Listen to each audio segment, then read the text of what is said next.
One of the biggest scams in my lifetime is just getting kicked off. And that scam is how companies and billionaire founders are positioning AI.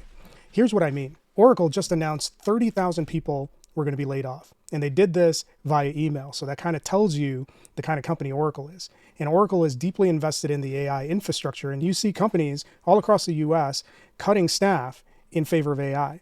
You've seen Salesforce do it. You've seen every big tech company do it. Amazon has done it. And all of this points to one of the biggest scams that's being run on the American population in recent memory.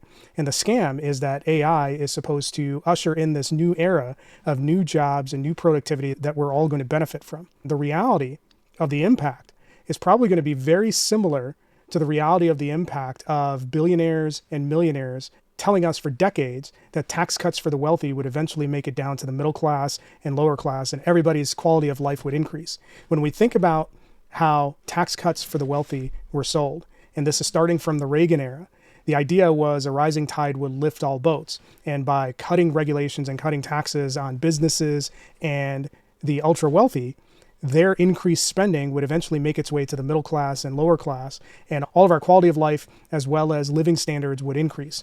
That was from the 1980s. And what have we seen since then? What we've seen since then is an ever increasingly K-shaped economy, where the ultra wealthy continue to get richer while the rest of us get squeezed into nothing.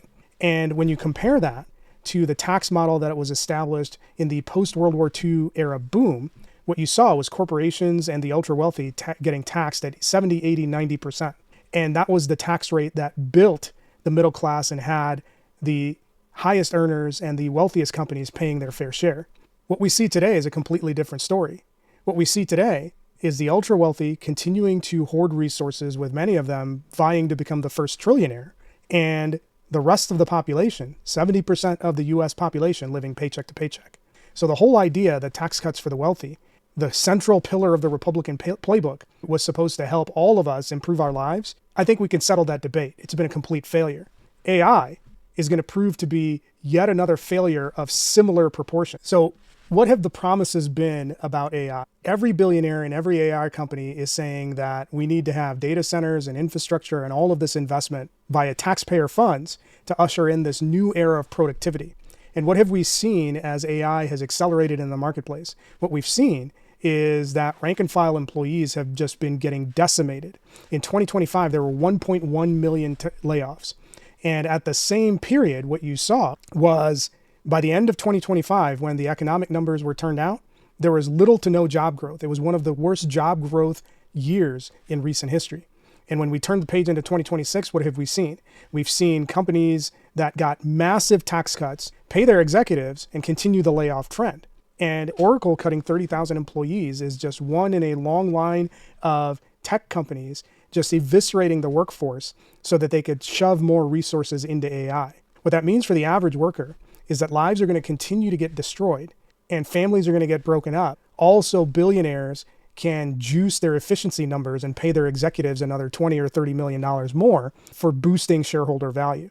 This has nothing to do with turning out a better product. This has nothing to do with providing better service. It has everything to do with cutting the biggest expense that every company faces, and that's personnel. If you can eliminate enough of your labor costs through automation, double and triple down into AI, and maintain your productivity or increase your productivity, what you've done is you've cut a bunch of your expenses and you've driven more value to shareholders and the executives who have been on this firing spree for the last couple of years. What you're seeing is a scam that's being run on the American population that is bigger than the trickle-down economic scam that Reagan sold us. What we need to see from candidates going forward is a commitment to stop the data center build, a commitment to restructuring the tax code so that billionaires and millionaires are paying what they need to pay. And we need to make sure that elected officials are committed to promoting free market principles and making sure that none of the companies that we see today are so big that they can manipulate the market and buy their politicians. At a minimum, those are the table stakes for anyone to be taken seriously as a political candidate. The candidates who commit to making that a reality, at a bare minimum, should be the only ones that we consider moving forward into elected office. Everyone else is bought and paid for by the billionaire and millionaire class, And those are the exact people that need to be eliminated.